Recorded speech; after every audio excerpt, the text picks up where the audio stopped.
slightly differently. So we are doing a skit, and we're really putting it out there. And this is possible because in our community, we have some very, very creative people. So we thought, why not learn about some of the innovations and how disputes are being resolved by tapping into the creative power of some of the entrepreneurs working in that area. We have, in our case, a couple. So, without further ado, I'm going to hand over to Badri and Akshita, and I'm going to, after this skit, I'm going to have a conversation with them, which is going to be a huge come down from this incredible little skit. But Badri, Akshita, the stage is yours. Thank you, Sachin.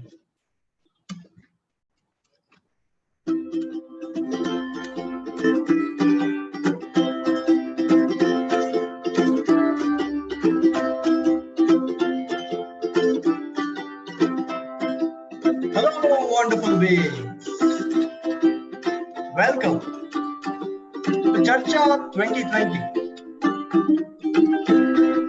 Today we speak about law, justice, and dispute resolution.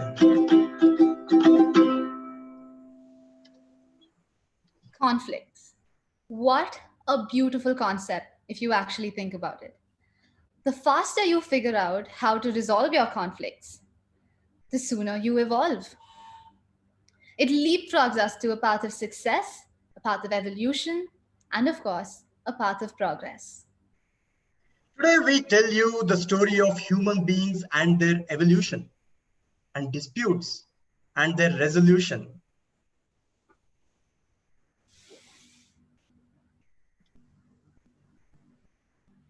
Long before human beings were in fashion, when Earth was just a hotbed of chemical reactions and weird concoctions, there existed just one kind of beings, single-celled organisms. Take a look at one typical specimen here. Life was so simple back then. Just look at it. Just one cell. No organs, no bones, no personalities, no brains, and absolutely...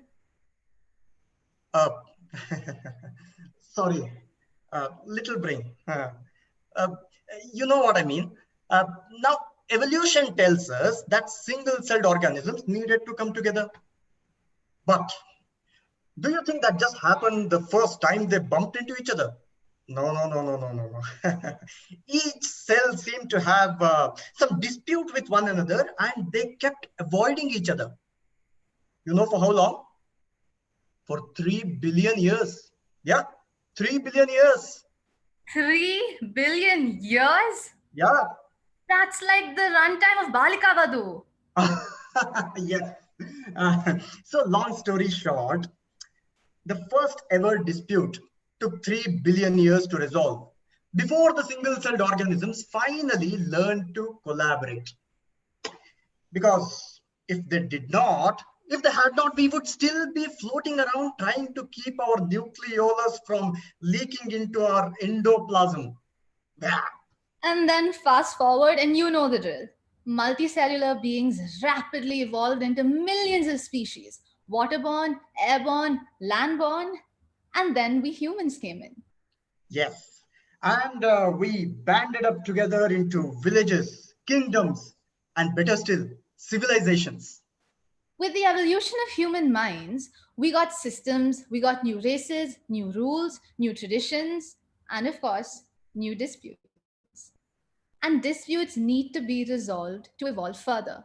So let's look at some of these mortal beings in disputes and see how they evolve. Scene 1.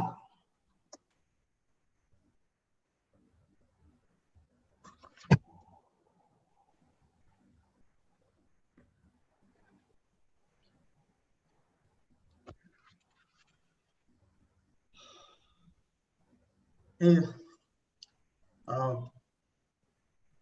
thank you so much for joining. Thank you for meeting me.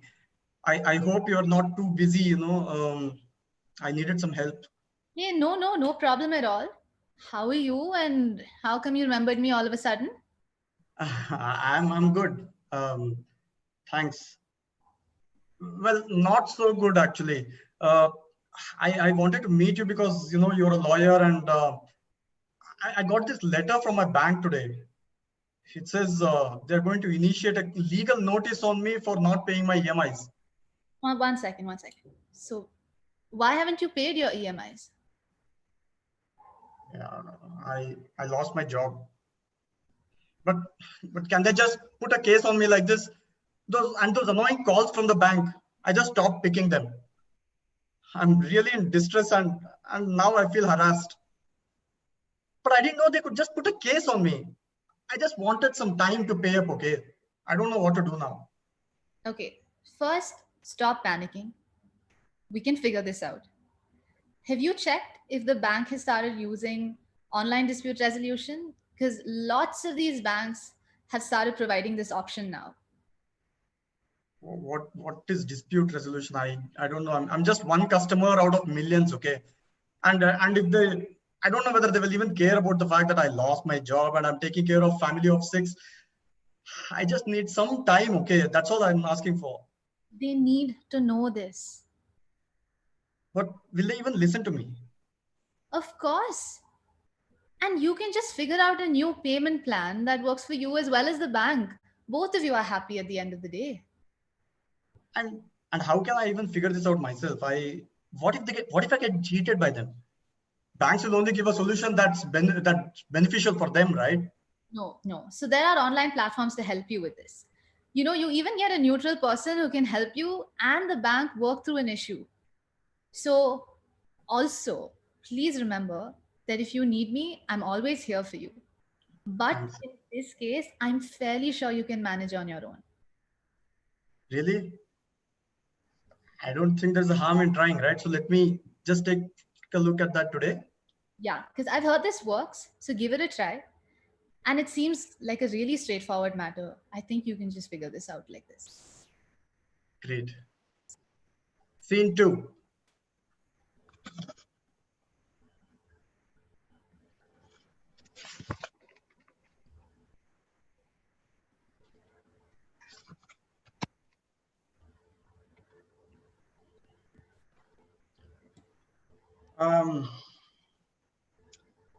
Ms. Malini, this is about our hearing that is scheduled soon after the domestic flights are operational. Unfortunately, I can't travel. I've decided not to travel as my wife is expecting a baby, and I don't want to be in a different city when the date is near. And considering the risks involved, I don't want to.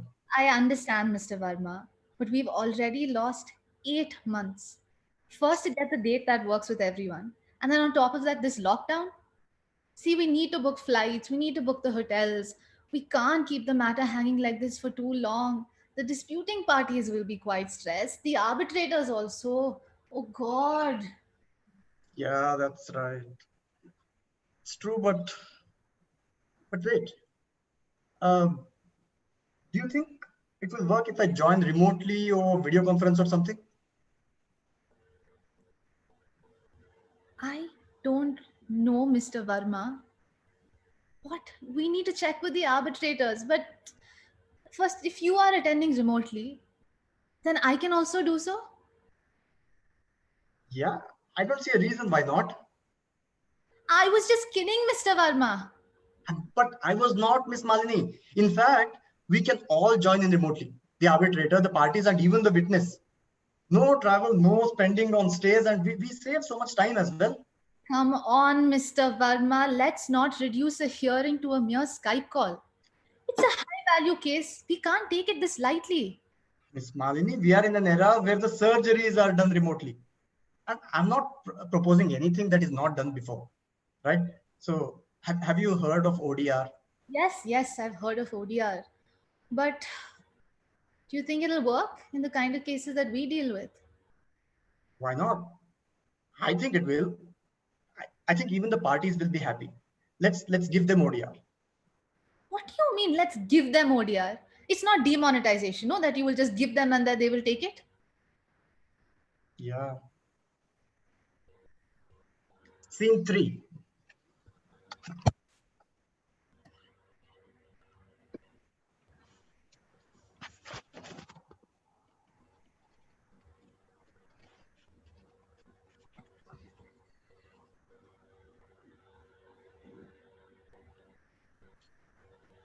Hi.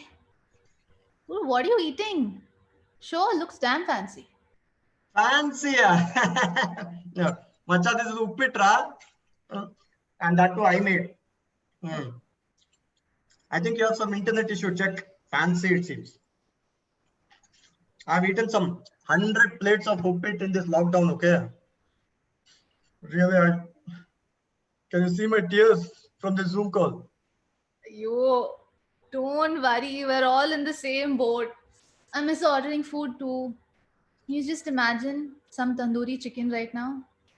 Don't don't mention food, okay? Dude. That place we order from, paneer butter masala. No, stop it, please. Hello? Dude, malai No. kofta. Oh, sorry. Anyway, so how are you spending your lockdown? Dude, eating, sleeping, Hmm. catching up on some hobbies here and there. But I'm Hmm. so scared once this lockdown is removed, we'll have a truckload of cases. I can't even imagine how busy I'm going to get. Dude, it just stresses me out. What have you been doing?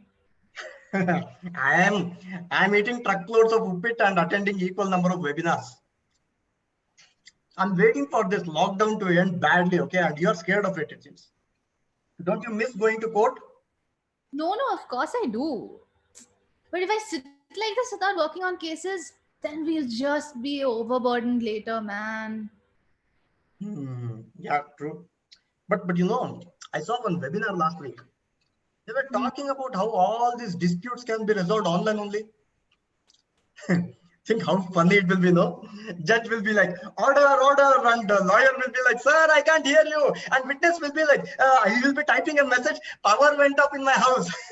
I've also been seeing, okay, online dispute resolution, catching Uh, up, and you should listen to this one, okay? uh, Last week, a lawyer came for virtual hearing wearing a banyan. And the judge was so furious, he cancelled the full hearing, gave a new date, that too after lockdown. really? Died laughing. Can you just imagine how easy it is to delay cases like this? Oh, yeah, what an idea, Sarji. Wow, wow, wow, wow. This online and all is too much, okay? It is so easy to come on some webinar and give passion, no? For Ah, everything, they think they can just go online and solve all the problems. that's what I've been seeing. But they can, no? Hey, but maybe some small matters, maybe. What, you really think they can, huh? I mean, if you think about it, I guess they can. It seems possible. Really, huh? Hmm. Hey, then listen. Shall we start one startup in this field? Hmm. Scene 4.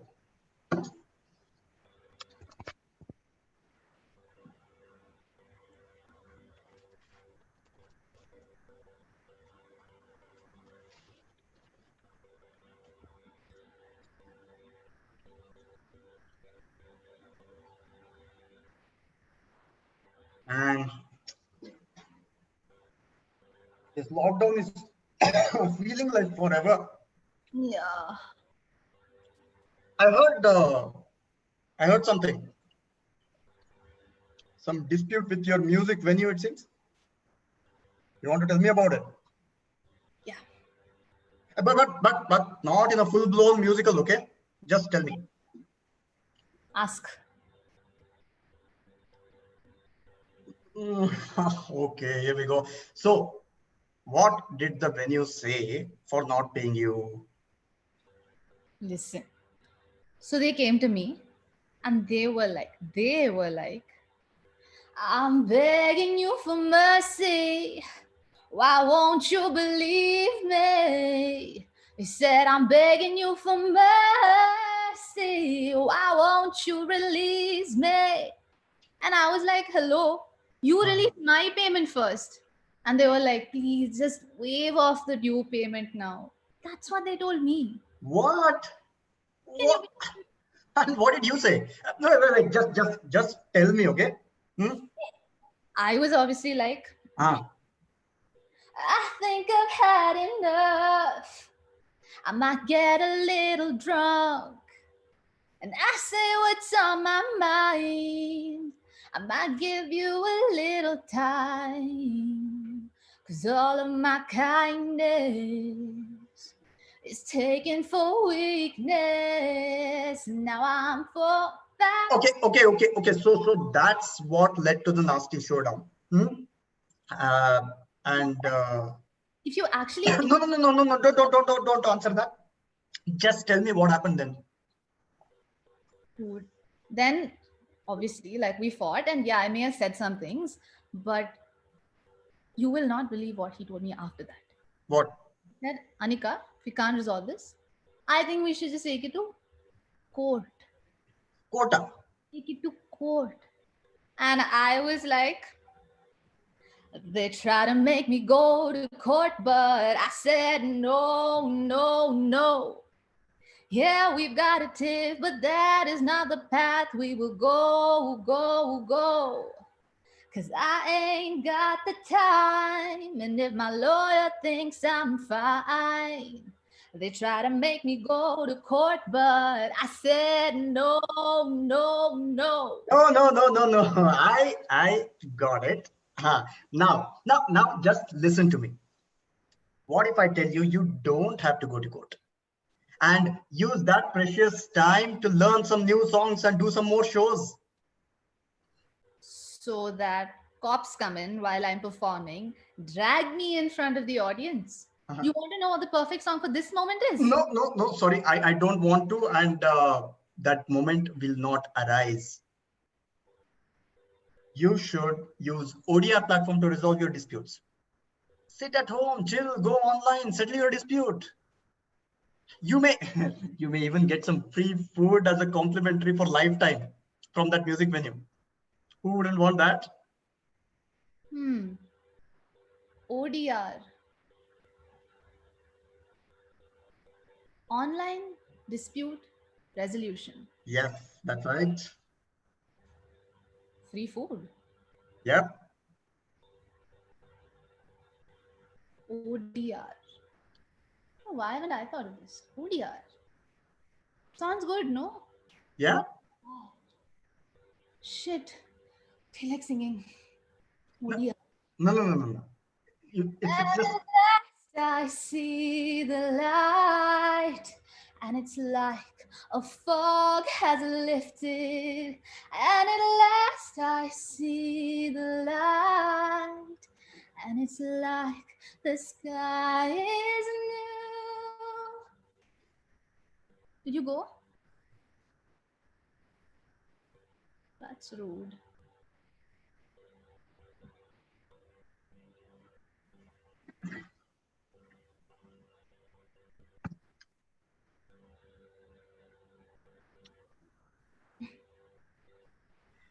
Humans don't want to fight. Humans don't want to be stuck. I don't want everyone to know and have a say about my every problem. All people want is to be heard. I don't want my life to be defined by my conflicts. Sometimes it's just too small a matter to take over one's life. Yeah. Something needs to change. Something definitely needs to change. The end.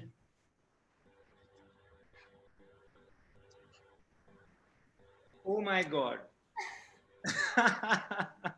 That was awesome. That was awesome.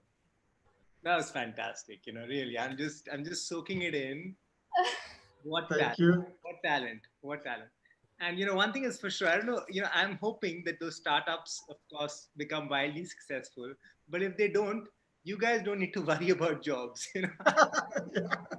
Well, that was really great. And Madhuri, Akshita, thank you. We've been talking about how there's just been a lot of conversations, a lot of talk. And we originally, when we thought we do something on ODR, we were like, okay, who do we bring in for a conversation? But just changing up the mood, just a little song and a little theater, nothing like that to get the message across.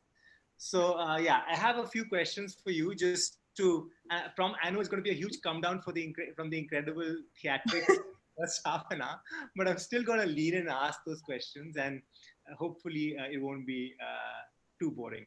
And we do have a bunch of people who've tuned in, so we have questions from them as well. People, please, if you have questions you want to bring to this incredibly talented, couple of entrepreneur artists, please bring those questions to them. But just to ground this a little bit in what this is, what is ODR and what are you doing, I just thought I could bring a few questions for you. Yeah, right? You're good? Awesome. Great. So let me kick off with the first one, which is, you mentioned this many times, and it's so clear that I think you are ambassadors for the fact that for too long we've depended on this idea that if you have a dispute, you go to a lawyer and then you go to court. And unfortunately, it hasn't really worked out for us that great. We're a country where, we have a history of doing things differently, but for some reason, we become over dependent on the courts, and it takes more than 4 years to resolve the average case. You got like several million cases pending in the courts. Clearly, and it's not just about that, it's also about the fact that resolving our disputes should be something in our hands, right? A little bit of power that we can exercise, right? So I think that this idea that there could be innovations that make resolving disputes that much easier, faster, just makes a lot of sense. So let me begin by asking you a little bit about your own startups. Maybe we can start off with Akshita. Akshita, tell us a little bit about Sama. You're the co-founder. Tell us a little bit about what Sama does. Yeah, okay. Thank you, Sachin. I'm glad you enjoyed Skit. Yeah, so Sama is it's an online dispute resolution platform. Sama, basically, we're aiming at being able to solve millions of disputes using like sophisticated technology and the use of very good arbitrators, mediators, or just neutrals in general whenever required. Because I think we firmly believe that all your cases don't have to keep ending up in court. And there is a lot of autonomy. You can solve a lot of your problems on your own. And sometimes just use technology as their fourth player and just get that guy in and help you out. It's a very, very useful way to look at how you should be resolving disputes. Right, right. So it is your approach is a digital platform that combines the technology with experts who help to resolve the disputes, right? So that's and for those who don't know, mediators, people who can facilitate between two people who have a dispute, and arbitrators are kind of like people who pass a decision on behalf of the parties who have a.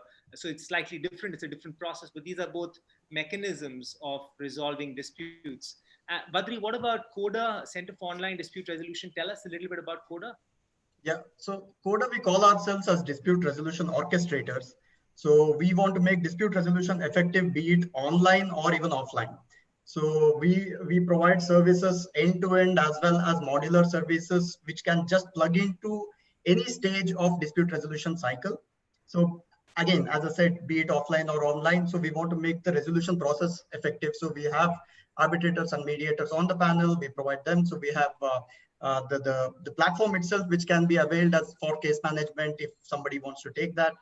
We have stenographers who can be availed for offline or online dispute resolution process. So we have these modular services that we offer, and that's how we want to make dispute resolution more effective. Got it, got it. And of course, you moonlight as a theater actor, or maybe you moonlight as a startup entrepreneur. Clearly, okay.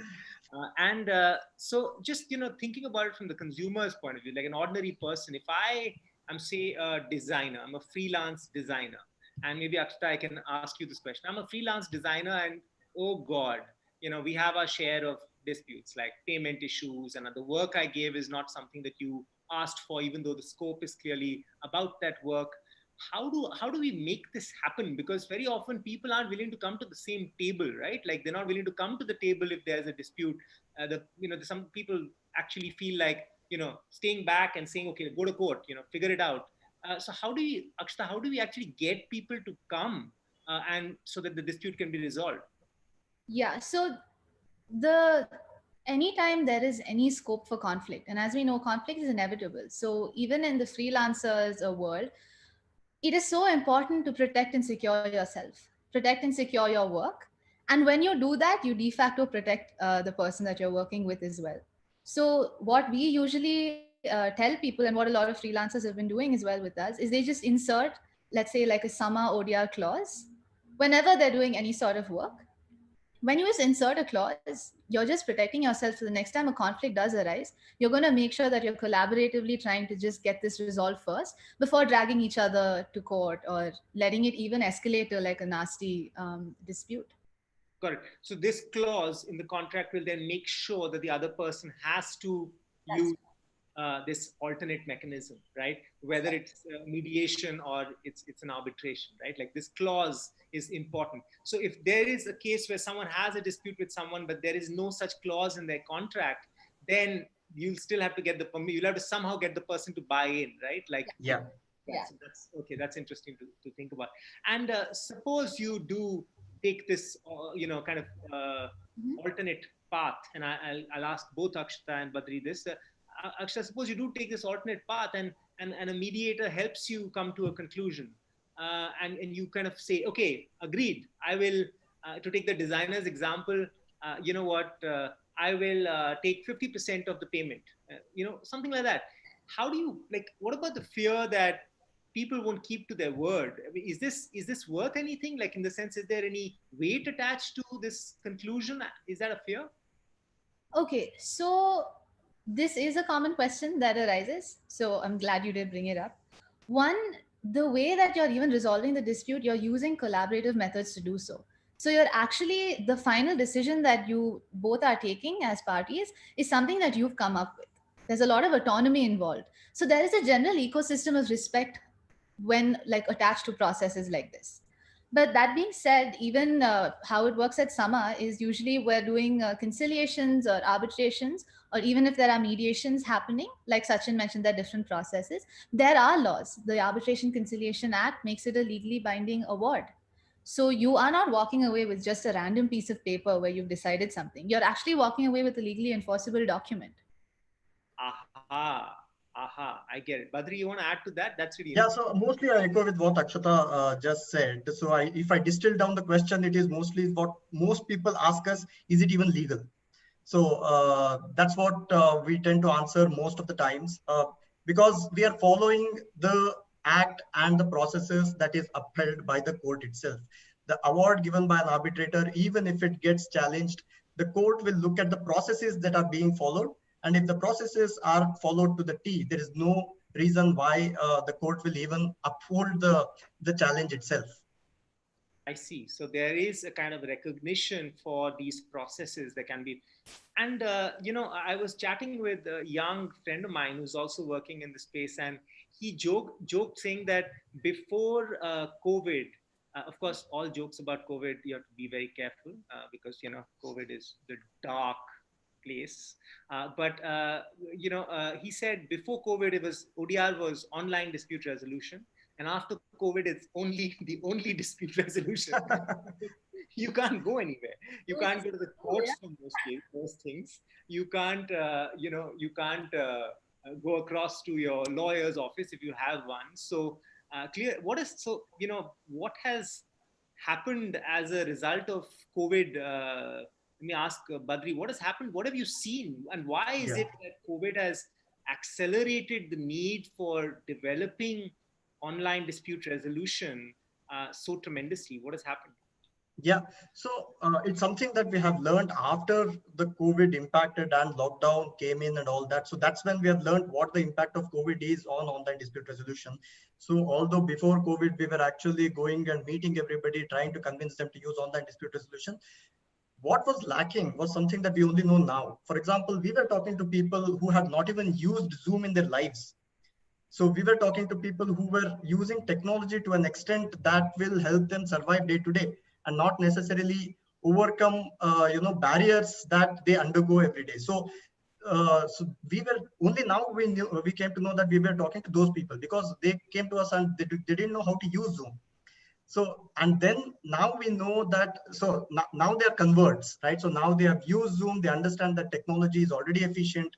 They can take care of a lot of questions that they had about the technology itself.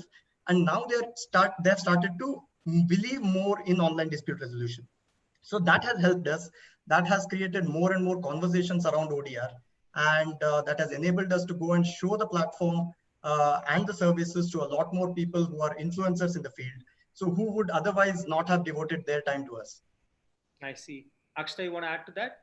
Yeah, I completely agree with Badri. When there's been a huge mass adoption of the online world, forced by COVID, but adoption nevertheless, right? And there are some people who say we probably wait till the courts reopen, but there are a lot of people right now who are facing the repercussions of what the pandemic has brought about. So some of the areas that we've been seeing that is a sudden spike in conflicts, a lot of landlord tenant issues, right? So many of those. There are a lot of contract renegotiations that are happening because this was so sudden that people weren't expecting to not be able to honor their contracts.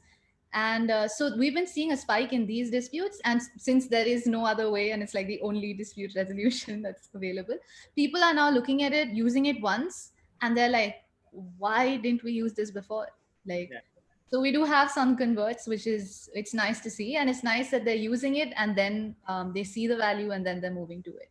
So it's been What very is nice. cool is that in one of your skits, you had this part where the person goes, yeah, but maybe it can work. Like, oh, the fact is that this is what online behavior feels like, no? In the sense that, oh, no way it can work because there's so many things. I remember talking to a friend of mine who was saying that, in the mental health community, there was this big question, could you do mental health counseling online? And people said no, but you can't because there's A and B and C and you can't do that. But they realized that you can't just have this direct, let's transfer it from offline to online the way it is. It is a new paradigm. There's a new way of doing it. But Absolutely. yeah, and very often it's also mindsets. Like for a lot of people, maybe they're just okay with it. They're okay with discussing conflict and tricky issues and sorting it out online. Have Yeah. you seen that kind of behavioral shift where some people think, oh, no way this can be done, and others, and they get surprised that it can be done? Any anecdotes, any thoughts there? Yeah, so I think it comes down to accessibility, right? So some people, although they wanted to discuss, they didn't have an avenue which is accessible to them. So now, even if, for example, I need to negotiate with my bank to pay up my EMI, but what is the negotiation channel? So I'm getting a call from their call center, which is bugging me, annoying me, but that's not a negotiation channel. But we are creating a negotiation channel accessible to them at just a click of a button or click of a link. So that changes everything. So they're clicking the link, they're coming on, they're actually putting their information out there, and the negotiation is beginning. So that's a change that we are seeing at the moment because of this.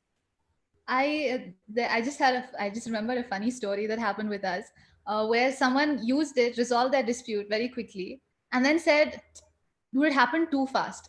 Like that was too easy. It's not feeling legal enough." Yeah. So when they realize that that's all it took, and you're like, it's done, that is problem is out of your life, there was like this sense of disbelief because you always associate like legal as such a heavy, my legal dispute must go to court, must, Hearing must happen. yeah. My document must be 3 copied and submitted. You're like, And dude, it's that doesn't feel crazy. legal. Yeah, like sometimes you think the process has become bigger than the purpose. Yeah. Absolutely. So it's Yeah. crazy that's happening. Awesome. And in terms of people, like, are there also big organizations that you've come across that are seriously looking at this for their large volumes of disputes, or is it mainly like small organizations? And Akshita, what's been your experience? There have actually been a lot of takers. And one thing, like being like, since we've been in this field for a while, when impact leaders, industry leaders step forward, for example, we know working with ICICI Bank, for example, like huge bank. But the fact that they have that future facing approach creates even, I think, a very nice ripple effect. People are talking about it. And yeah, there have been some big e-commerce players who are coming in. I know OLX is someone who's trying to navigate the waters of ODR, and they've been pretty excited about the aspect of doing this because it's also a little new for people. All their processes are based on traditional methods, so it's also an exciting process for a lot of them because they're all sitting together and they're getting to rework on it. And yeah, people are actually very excited to be working on it, so that's nice to see. And Badri, one thing that, like arbitration actually in the legal world is more known. Arbitration is nothing but a fancy word for somebody is actually, the parties to a dispute ask somebody to decide on their behalf, or there is a kind of another person who kind of decides the dispute, almost like a kind of a type of judge. But it's done, of course, the parties decide that.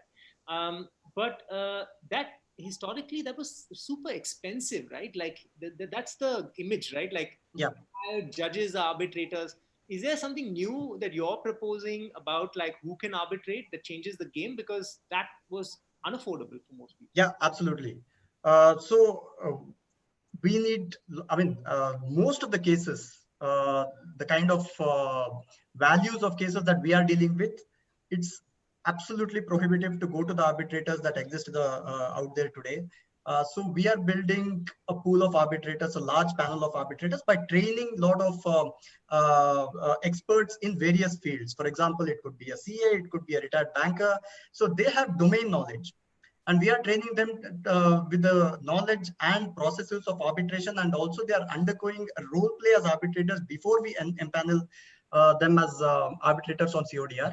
And they're also writing awards, which we keenly evaluate, and then only then they are empaneled on CODR. So they are best suited for the kind of cases that they get. So, and they are affordable, they are fast, and so they cater to a large segments of disputes that are out there, which don't have anybody to hear them out at the moment. Got it. Got it. Fascinating. Fascinating. I want to come to a couple of questions that are there from folks. One, I think we've already kind of resolved, which was a kind of $1 million question, which is, I think Natasha asks, what about existing disputes? Because if there is nothing in the contract that says, I think you both of you answered that by saying that yes, that is a challenge, and the way that's being done is by reaching out to the other party and saying, look, don't you think it's basically selling the idea of resolving it more effectively through ODR rather than going to the courts and stuff, right? You sell the idea. Any on selling the idea, Akshita, any I remember chatting with you about the kind of how interesting it is to basically sell the idea. Any anecdote you can share on that learning about selling the idea to somebody who you don't have a understanding with or a clause with in the contract, but you're selling the idea that you should do it, which I think will go to any learnings there? Yeah. So I think one thing that we learned and that has helped us is our positioning. When you are explaining or trying to get someone to adopt something new, who says it or where it's coming from becomes so important. So being positioned as an independent, neutral institution was a huge push because then you're not coming from an outside. There's no baggage of, oh, should I trust, should I not? Because we have no ties. So then that removed an obstacle and people went, okay, let me hear you out. And that's all you need. You just need them because a lot of people just don't know what it is. That's why they're not doing it. It's not that, oh, we know ODR A to Z and we just don't like it. That's not what we've seen. Fascinating. So just the idea that you are an independent organization, Yeah. and you're kind of you're motivated to do this for both people, kind of creates a certain level of, initially I guess you have to make that clear, right? Like so that people don't get confused that you're representing one side or the other. Yeah. I just have one point to add there, Sachin. So obviously getting into the contract of these companies is a best case scenario. So, and it takes time as well as deeper sense of trust. So to build that trust, they need to start using it before. So in existing ad hoc arbitrations and existing hearings, which they are not able to do because of the lockdown or whatever. So we need to provide them that ability to conduct that hearings. So, and that's what we are aiming to do at the moment. So we are bringing them on board, asking them to conduct the hearings here. And if everything is smooth and fine, then the trust is deeper. Then the next step of actually putting our arbitration clause in their contracts comes into. I see.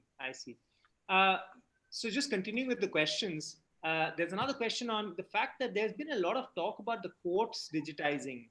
We've been talking about live streaming and making the courts more efficient. In fact, yesterday there was news that they launched 2 virtual courts for motor vehicles.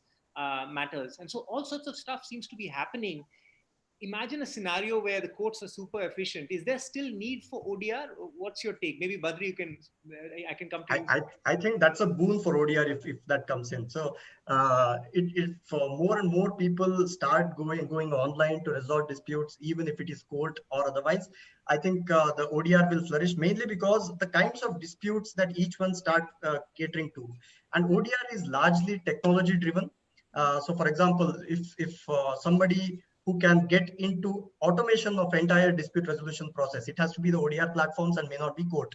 So court will initiate that habit, and ODR will benefit from it. That's how I see it, and this has to happen. This is a natural course. Got it. Anything to add? Yeah, this, like you said, this topic has been coming up a lot, and there we've noticed there's a slight misconception here. ODR is actually not a competitor to e-courts. We actually, it's more of like a relationship that we thrive off of, because ODR is not necessarily only bringing, let's say, your offline mediation to an online mediation. That's not it. ODR can also very well be used to automate like processes in a much larger process. So as Badri said, it's actually more interlinked. It's more beneficial to both. And there's a slight misconception that it's actually like a huge contradiction, but that's not it at all. Got it. And finally, maybe just in the interest of time, Akshita, I can throw this at you. Is it relevant for those who don't have access to justice? Is it relevant for the grassroots? Is it just an urban thing for those of us who already have stuff? So yeah, I know it's a hard one, but especially as you're a startup. But what's your take on that? Yeah, so there is no denying that there is a technology divide, right? There's no point acting like there isn't. It is, the internet is, concentrated in certain places. But that's why when, for example, even on some of the cases, we have people who can't speak English, who have no email ID, no access to a computer. And that's okay. Like, you can just get on a call and talk to us first. We're making sure that it is accessible, because we feel like that burden is actually on us. To make it as accessible as possible, and technology actually helps us simplify a lot of things.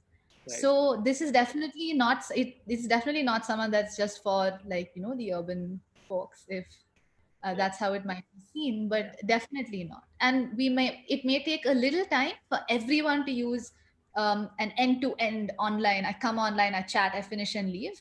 But for now, we can always integrate a couple of phone calls if that's what's going to help you onboard to the process. WhatsApp, yeah. Yeah, absolutely. Yeah, slow steps and you'll get there. You don't have to dismiss ODR altogether because of that. There are ways to circumvent it.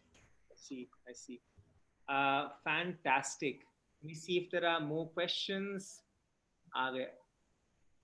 Okay, one which you've already answered. So let me just, my last question for both of you, it's got nothing to do with ODR. My last question for both of you, Akshita, what's your, you've got such a fantastic voice and such a wonderful artist. What's your favorite song? Maybe you can just share that. Oh. But I want to hear what's your favorite play. I mean, there is no, I don't think I'll ever be, till I die, I won't be able to say I have one favorite song. But what am I listening to right now? I've gone back to listening to Hosier a lot. There's an artist called Hosier, an Irish artist, and I've been slightly obsessing over him again. So yeah, you should probably listen to Cherry Wine or Work Song. Okay. Is that your preferred plugin when you're working on Summer? What are you listening to as your deep thinking? No, my deep thinking, I'm mostly always with Pranjal and Vikram, my co-founders, and it's just us. having met them, that's not music. Badri, Yeah, what that's my work background. What's your favorite piece of theatre? Good, you asked me about theatre. If you had asked me about music or song, it would come from sometime in the 90s. So, my collection of songs has stopped there. So my favorite play, I would say, I like fun plays. I like fun and really deep-rooted in art. So one of my favorite plays is Pia Behrupia by Atul Kumar. I don't know whether you've seen it. Yes. So it's based on one of the Shakespeare's plays. So yeah, so that's my fun play. How lovely.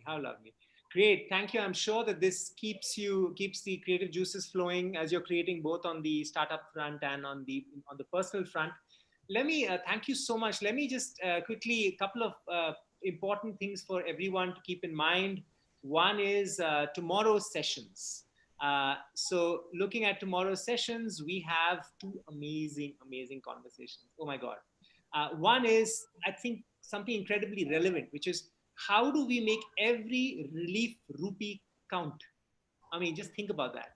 How do we make sure that this incredibly massive schemes that are being created actually deliver value to those who need it and don't become more money in the hands of those who already have it or intermediaries?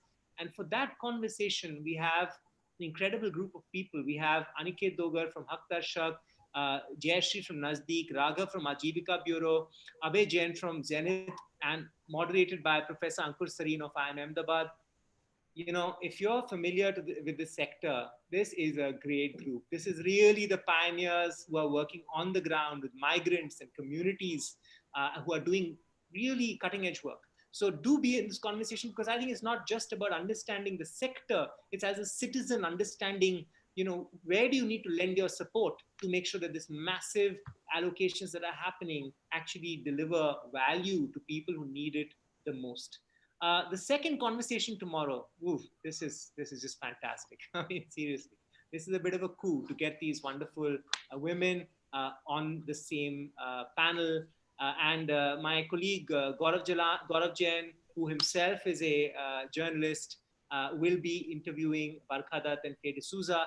In case you're wondering why journos, the fact is these women and many journalists today are really frontline agents of justice. They shed a light on the stories. They show where the cracks are. They really get justice to get to where it needs to. So we've got to stop looking at it as silos.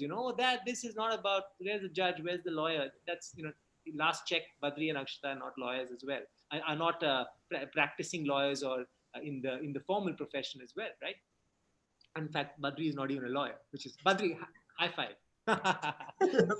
So two great conversations, and then we have another one on Saturday morning, which is going to be very technically focused on one really important conversation on legal data. Yeah, so those are the sessions, and today's conversations are dedicated to a very special human being who we lost last year. One of the leading innovators in law and justice, showed many of us the path to do this. Shamnath Bashir, and Shamnath is the founder of IDI. Definitely, if in a Charcha 2020, if he was around, he'd be doing the Charcha and we would be sitting around, kind of waiting for guidance. We lost him last year. We remember him. Happy birthday, Shamnath. We will try to do justice to your values and your vision. And something that's happening is 2 years back, we started the Agami Prize, the once in 2 year prize. First one was in 2018. The Agami Prize returns this year in 2020. Prize nominations open on June 15th. More important than ever to celebrate innovators doing pioneering work in law and justice around the country. If it was time to do it, it is now. So Agami Prize will return. And this year, the Citizenship Prize, the three prizes, the Citizenship Prize, the Industry Prize, and the Idea Prize. The Idea Prize is more focused on early stage. Citizenship is more focused on direct impact to citizens, and industries more on business and enterprises and value creating in the market. The Citizenship Prize has been rechristened the Shamnath Bashir Prize, and will be awarded every 2 years to the leading citizen innovators. So remembering Shamnath and announcing the prize, do visit agami.in prize to learn more. Meanwhile, the Charcha continues. Let's make sure that this country goes from Kachra to Charcha. I cracked that joke, folks. Have a wonderful time. See you all tomorrow. Thank you.